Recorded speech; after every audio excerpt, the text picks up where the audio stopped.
Semangat pagi, kembali dengan saya Rio Christian dalam acara Ngopi Seru. Kita ngobrol seru seputar bisnis dan kehidupan. Sahabat Seruput, kali ini ya kan, kita ke sebuah tempat yang spesial banget. Kalau kita ngomongin kopi, kalau nggak ke tempat ini, ya kan, belum sah kalau kita ke Bali, ya kan. Nah, sebelum itu, saya ingetin dulu, subscribe yang di bawah sini.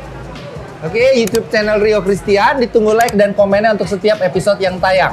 Nggak perlu panjang lebar. Hari ini kita kedatangan tamu generasi ketiga dari sebuah merek kopi legend yang ada di Bali, dari perusahaan yang namanya Bhinneka Jaya.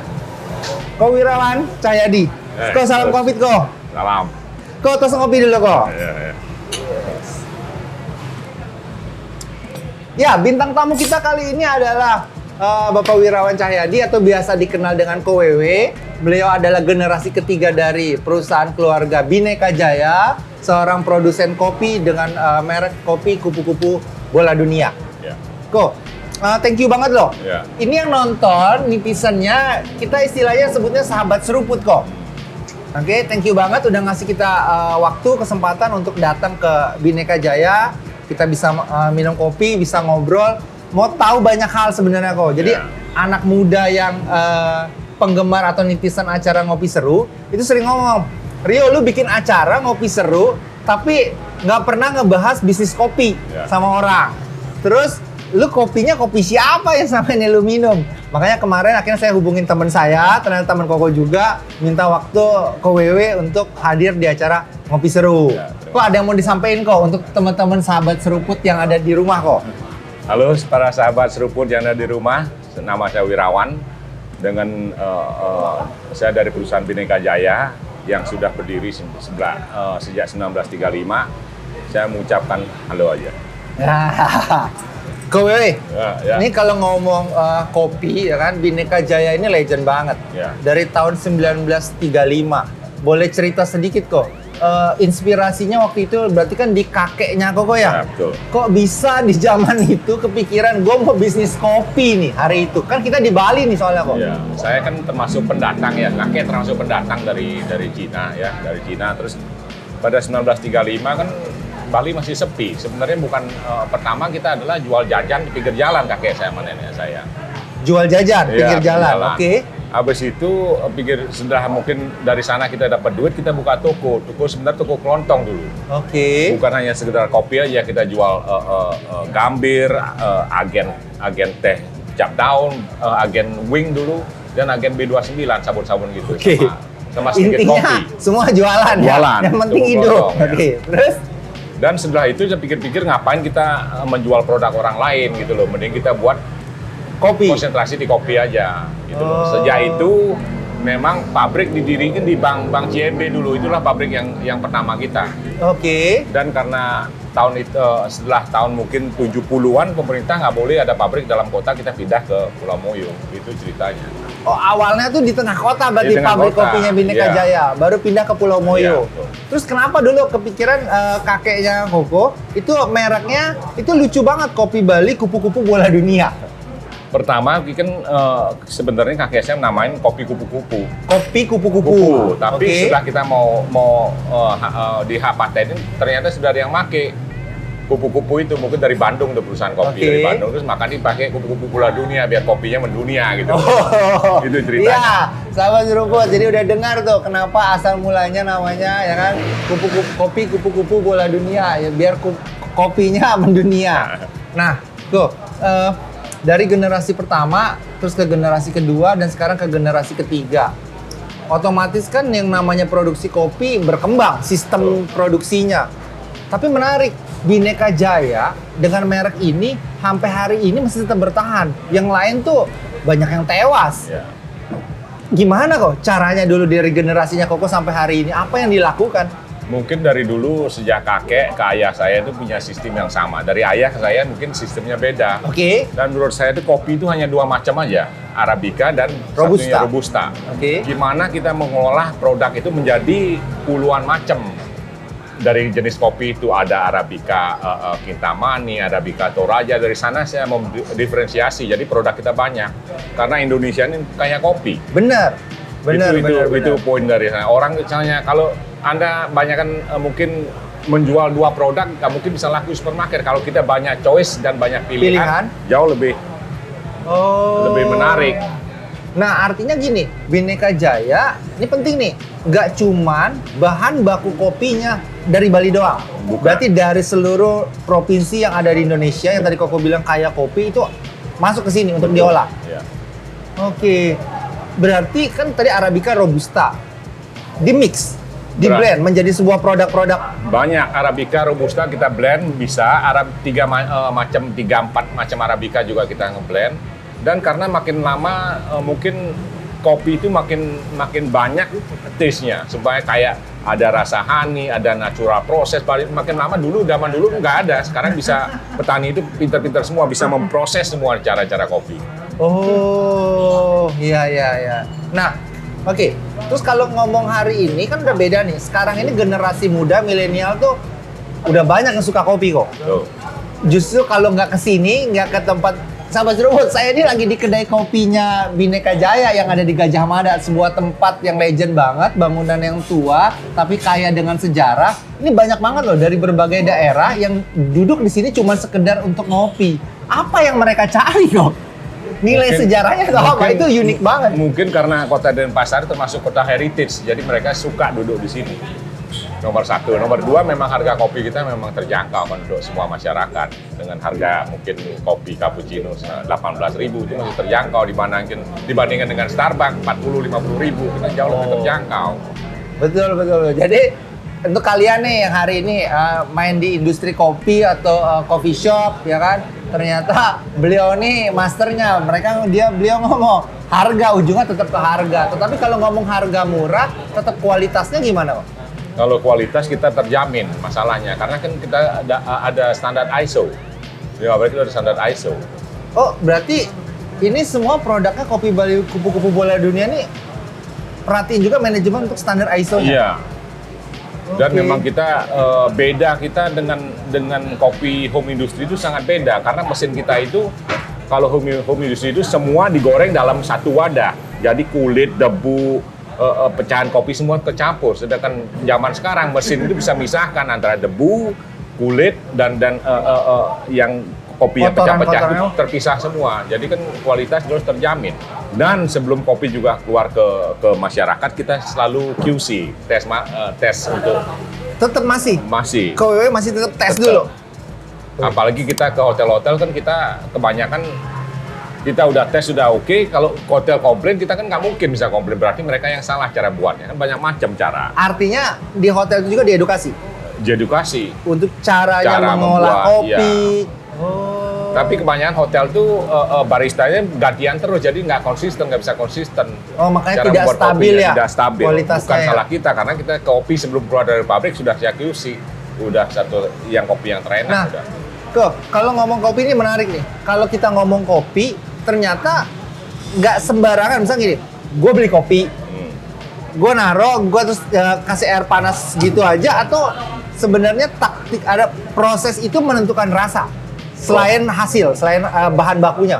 Pasti tentunya, karena kalau biasanya kopi kayak kopi tubruk yang di masyarakat itu harus dengan air yang mendidih. Yes, benar. Kalau yang zaman kurang dulu, mendidih, iya. kungkung saya tuh harus, kalau nggak panas saya dimarahin. Betul. Katanya harus air panas disiram. Iya. Oke. Dan sedangkan kalau pakai French press itu harus minimum kopinya sudah diaduk harus didiamin 4 menit untuk biar rasanya keluar semua. Kan banyak orang juga nggak ngerti. Dan juga mungkin cara mereka itu banyak cara sebenarnya. Ada V60 semua kan udah zaman dulu kan nggak ada. Nggak ada. Ada. Menjadi tren sekarang.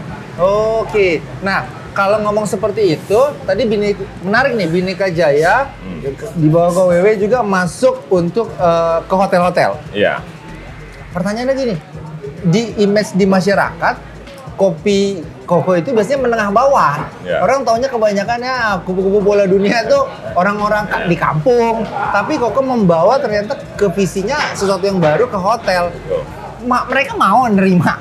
Nah, itu dah sekarang pertama kalau kita bawa proposal biasanya ke hotel, ada mungkin kopi Ili, Lavazza, kopi kupu-kupu, pasti file saya yang terakhir dibaca. Apa ini? Orang nggak ngerti kan, kebanyakan hotel-hotel kan IP-nya bule. Benar, Itu masalahnya. benar. apa yang saya lakukan adalah kita pertama kita memberanikan diri dalam artian kita memprovide the best service. Banyak teknisi, itu yang kita menang dari yang lain. Karena teknisi ada 10 yang keliling untuk menservis mesin, menjaga quality, dan nomor 3, pabriknya di Bali. Jadi kopinya semua yang kita berikan ke hotel adalah kopi yang paling fresh. Oh, oke. Sedangkan kopi luar negeri itu kan dia harus ngirim dan lain-lain. Pasti rasanya pasti beda gitu. Terus tadi juga Koko bilang setiap barista di hotel itu diajarin? Ajarin. Dan juga kebanyakan juga food and beverage dari hotel itu datang ke pabrik. Dia ngetes kopi sesuai keinginan dia, itu kita menangnya. Sedang kopi orang lain kan nggak bisa.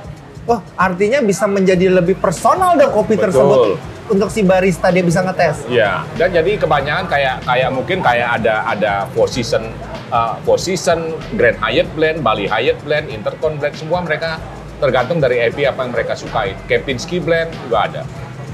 Berarti si hotel itu bisa menciptakan cita rasa spesial hotelnya dia. Iya, betul. Keren. Itu mereka biasanya dari GM bawa MP manager datang ke pabrik untuk mencicipin kopi apa yang mereka inginkan sampai sesuai. Iya, sahabat seruput, keren banget, ya kan? Keren banget.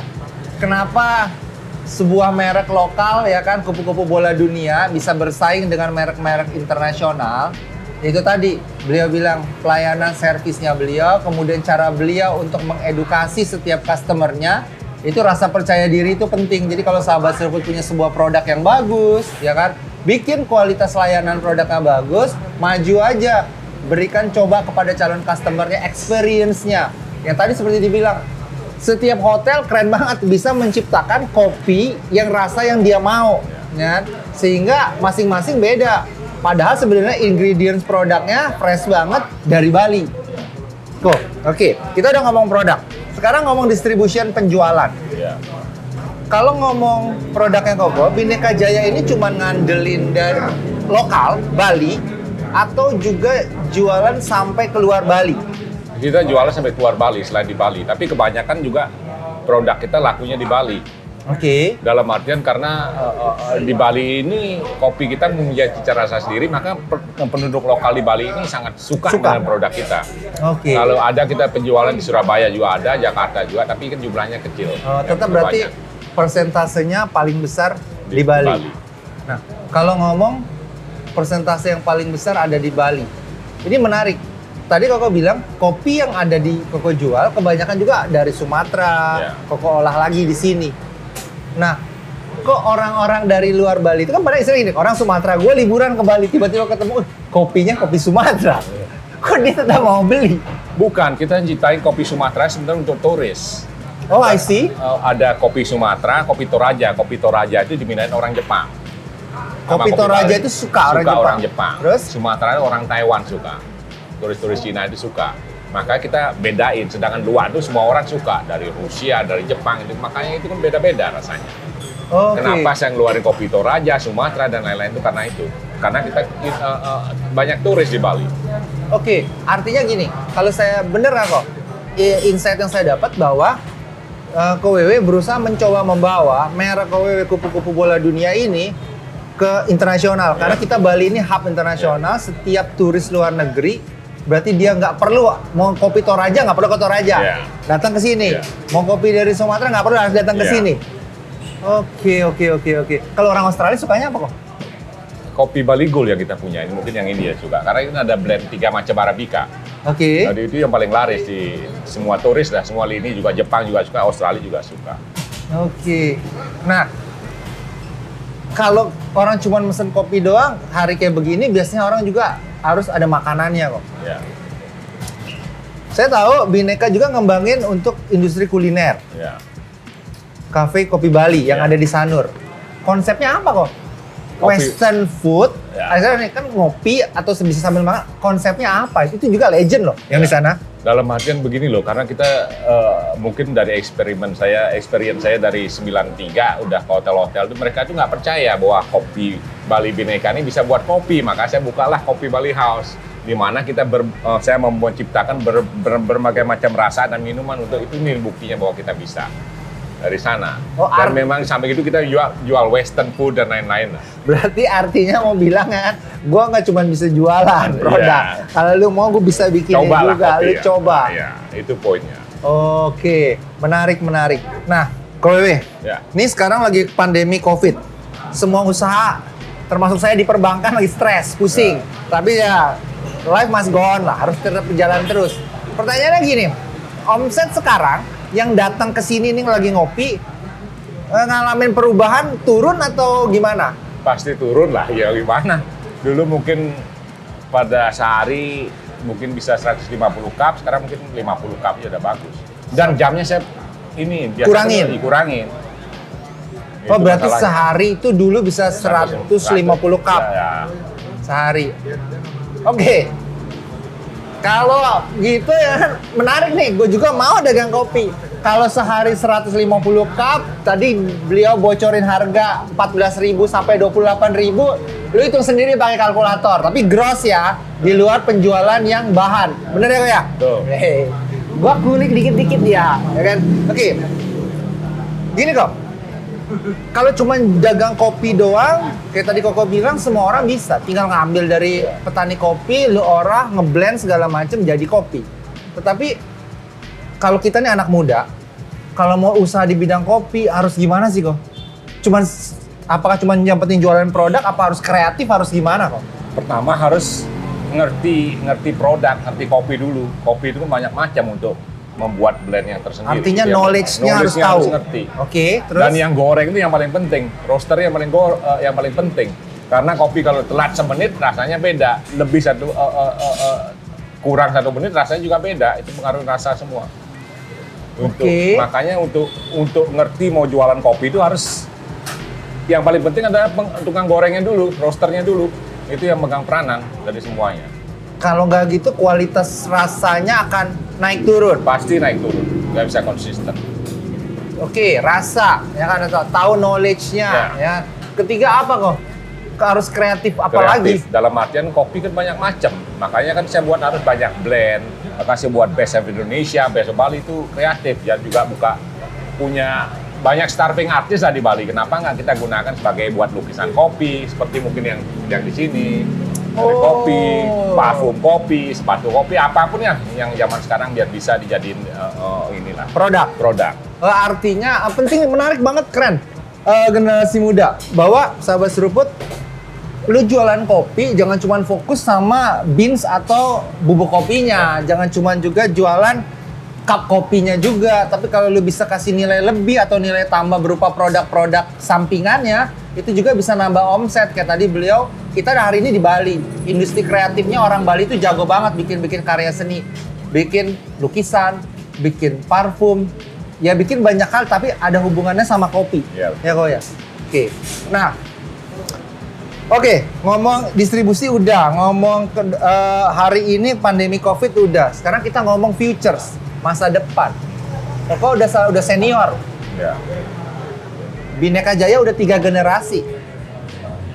Kedepannya 5, 10 tahun, 20 tahun lagi ada penerusnya untuk tetap dari keluarga, atau nanti ujungnya mau dibikin profesional aja dah, yang ngurusin orang lain, gue terima dividen aja dah di akhir tahun, atau mau dibawa kemana Bhinneka Jaya? Menurut saya harus ada generasi keempat kalau memungkinkan. Saya rasa harap bisa begitu. Amin. Oke. Dengan jalan itu, dan kalau profesional juga saya nggak keberatan. Mungkin kayak kapal api kan udah profesional. Iya. Tapi saya suka berkreasi gitu loh. Jadi mungkin diturun ke anak saya aja biar bisa dia. Tapi udah disiapin? Udah Disiapin? Anak berarti udah mulai ikutan? Udah. Nah, apa sih resepnya kok? Bhinneka Jaya udah 3 generasi, itu produk tetap ada, malah makin berkembang dengan berbagai variannya. Ini untuk juga teman-teman yang di rumah, yang punya bisnis family kok, bisnis keluarga. Biar tetap itu produk ada, bisa kita wariskan usahanya ke generasi di bawah kita.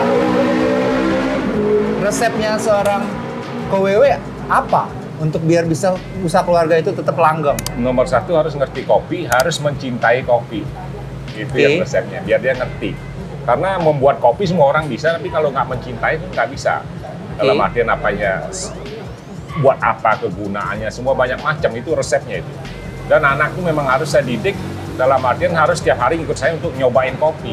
Dari sana mereka tahu cita rasa kopi umpama Toraja begini, kopi natural yang bawaan begini, semua biar harus ngerti. Baru bisa nerusin sebagai pengusaha Artinya udah didesain dari awal, Ya, betul. tetapi secara tidak langsung. Ya, Suruh cobain, biar tahu experience-nya. Terus biar kalau anaknya satu, nggak akan ribut, ya kan? Ya. Kalau sebuah usaha kadang tuh udah gede kok. Ya. Ditinggalin berantem anaknya rebutan di dalam. Nah, resepnya keluarga Bhinneka Jaya bisa sampai generasi ketiga dan akur, rukun, saling support, saling jual tuh apa kok? Mungkin karena mungkin pabrik ini adalah perusahaan keluarga. Jadi Yes. kan, perusahaan keluarga, sedangkan Bhinneka Jaya adalah distributor sebenarnya. Saya dipercayakan oleh ayah saya untuk menjaga distributor itu. Sebenarnya. Penjualan distribution Iya, barangnya. bisa. Berarti Pabrik kan ada family kakak bisnisnya saya. kakak. Iya, Oh, tetap akur kan semua? akur. Oke. Ya, penting nih. Satu insight menarik yang gue dapat hari ini. Kalau yang namanya bisnis keluarga, ya kan, paling penting apa? Tahu batasan tanggung jawabnya. Ya. Yang satu tadi beliau bilang ngurus pabrik ya lu ngurus pabrik, gue ngurus distribution channelnya. Nah, jadi kalau teman-teman hari ini punya usaha dalam bidang bisnis yang berhubungan dengan keluarga, ya diatur yang baik, mana hak dan kewajiban masing-masing, jalanin yang benar. Terus yang kedua, kalau ngomong warisan kepada anak, ya kan penting banget. Anak itu udah dilibatin dari sejak dini, walaupun secara tidak langsung, lu pokoknya ntar jadi penerus gua, enggak. Tetapi bagaimana dia bisa akhirnya mencintai produknya, mencintai perusahaan keluarganya, dan berpikir ke depannya untuk mengembangkan lebih jauh. Bener ya kok? Oke, terakhir kok. Terakhir, udah tahu nih futuresnya, ya kan? 3 kata dari Wirawan Cahyadi untuk yang di sana, yang di rumah, generasi milenial, ya kan? Ya. Kalau lu mau buat usaha apapun, nggak harus kopi kok, usaha apapun, ya kan? 3 kata yang harus dikerjakan, dilakukan, versinya Wirawan Cahyadi ke WW apa? 3 kata ya, Yes. harus mengerti apa yang kalian lakukan itu sebenarnya. 1, mengerti apa yang harus dilakukan. Dalam artian kalau mau dagang kopi suruh dagang rujak kan nggak ngerti, beda. Artinya lo harus tahu harus ngerti, harus detail iya. tentang produk itu. Kalau Anda nggak ngerti, janganlah coba-coba buat kopi, buat apapun kalau nggak ngerti. Oke. Yes, kedua. Konsep, mau buat apa harus ada konsep. Menurut saya itu konsep itu penting, mau buat usaha apa, konsepnya apa, harus beda, jangan jadi market follower, harus jadi market leader, mau buat produk yang beda dari yang lain. Oke, artinya lu mau jualan kopi juga boleh, ya kan? Tapi konsep lu pada saat menjual kopi tersebut beda, maka Ya. experience customer-nya beda. Beda. Yes, ketiga. Konsep ini sama location, mau buat apapun lokasi yang tentukan. Nomor 1 sebenarnya lokasi, di location betul cari tempat. Udah kayak dagang properti ya. Sama si Robert, lokasi. Untuk membuka sesuatu produk apapun itu, ya kan? Oke, thank you banget ke WW untuk waktunya mau berbagi bersama saya, berbagi bersama teman-teman sahabat seruput. Untuk kalian yang hari ini mau pengen bikin usaha kopi, mau bikin coffee shop, mau jadi distributor atau whatever you want in bisnis kopi, ya kan pasti dapat pencerahan, pasti dapatkan insight dari acara hari ini, edisi khusus bersama generasi ketiga Bhinneka Jaya. Semoga bermanfaat untuk teman-teman sahabat seruput. Kok WW, ditutupnya harus tutup Terus. closingnya Ayo. tos ngopi kok. Ya, sahabat seruput. Sebelum saya tutup, ya kan, kembali lagi saya ingetin, lihat yang di bawah sini. Oke. Subscribe YouTube channel saya Rio Christian. Ditunggu like dan komen untuk setiap episode yang tayang. Kemudian kalau bermanfaat, please share link episode kali ini bersama generasi ketiga Bhinneka Jaya untuk semakin banyak anak muda di Indonesia mendapatkan pencerahan bagaimana kalau mau membangun usaha di bisnis kopi. Sampai jumpa.